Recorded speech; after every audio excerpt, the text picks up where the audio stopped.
Hey there, welcome to my beautiful unschool life.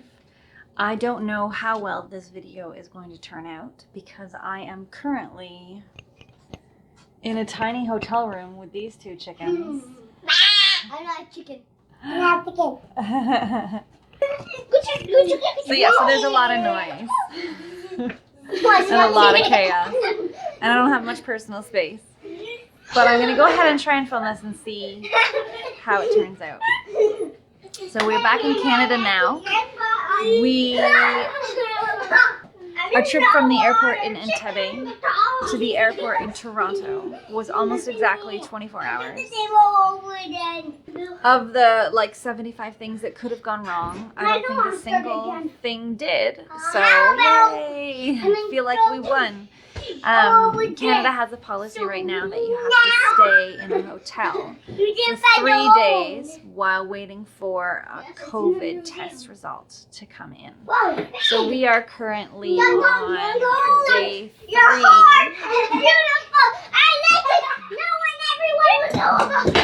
Oh, careful, careful. We have one more night and we can check out tomorrow.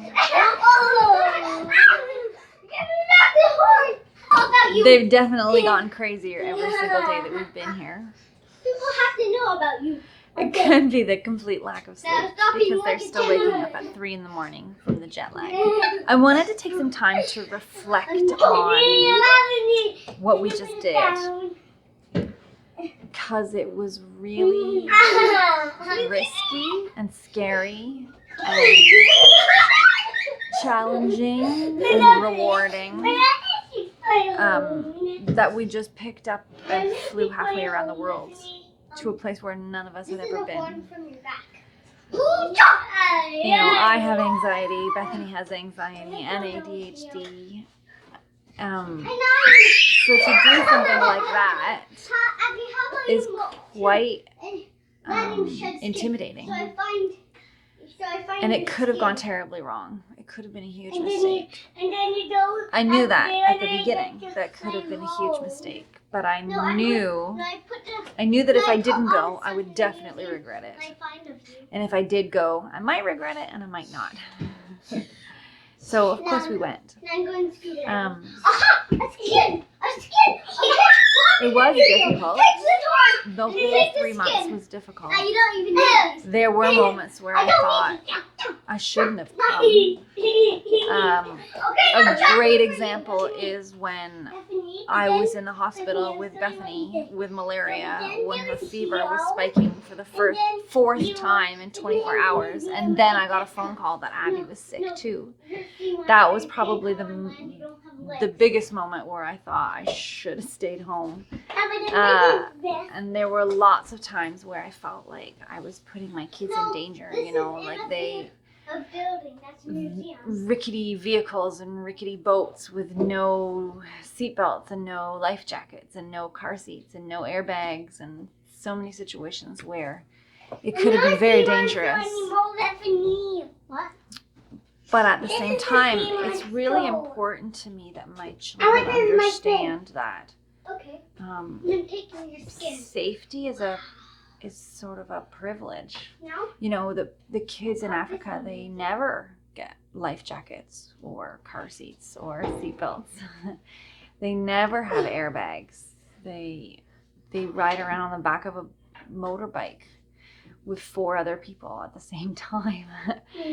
So if it's good enough for them, if it's good enough for Ugandan children, then it's good enough for my children.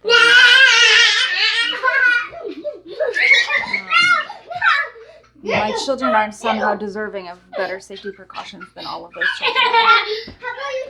If I'm going to fight for better safety precautions for my kids, I need to fight for better safety precautions for all the kids in Africa. Does that make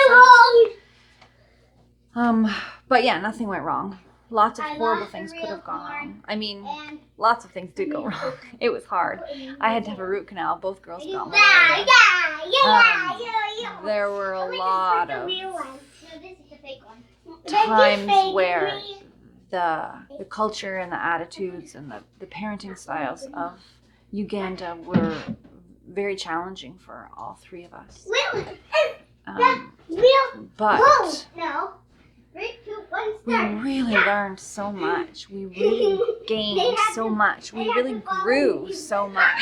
And I definitely noticed it on the trip home compared to the trip to Uganda. You know, on the trip to Uganda, I had so much anxiety about the airport and the flights and how to help the kids control themselves when they were in difficult situations. But when we were in Uganda, there were so many difficult situations. There were so many times that we had to practice self-control, that we had to practice mindfulness techniques, that we had to practice coping with difficult situations when they were tired, when they were hungry, when they were lonely, when they were homesick, when they were overwhelmed. We practiced and practiced and practiced. So on the trip back to Canada,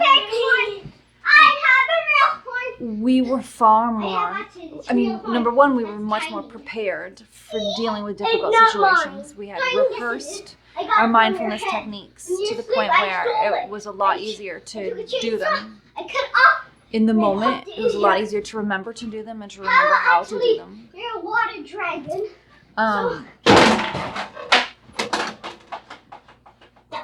Oi! Bethany! Sorry. I was trying to point at her. Yeah, there's a lot of crazy going on here.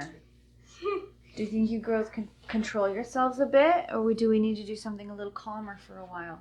Watch TV? Yeah, I think the movie Jurassic Park might be on. Yes. Let's watch Jurassic Park. Get the remote. And the other thing that I really, really noticed is how strong our relationship has gotten from this experience. You know, Bethany and Abby and I have been together all day, every day for the past 3 months and a bit. There was only one night that Bethany and I weren't together, and there was 3 nights that Abby and I weren't together because I was in the hospital with Bethany. They really learned that I'm on their side and that they can trust me and that I respect them and that I see them as an equal. And it has really improved our relationship to the point where when they're struggling, they know that they can come to me for help, and I'm going to respect their struggle and help them cope rather than make them feel bad about themselves and make them feel bad about who they are. And after all that, the girls want to go on more adventures. So hopefully we'll do some more world schooling in the future.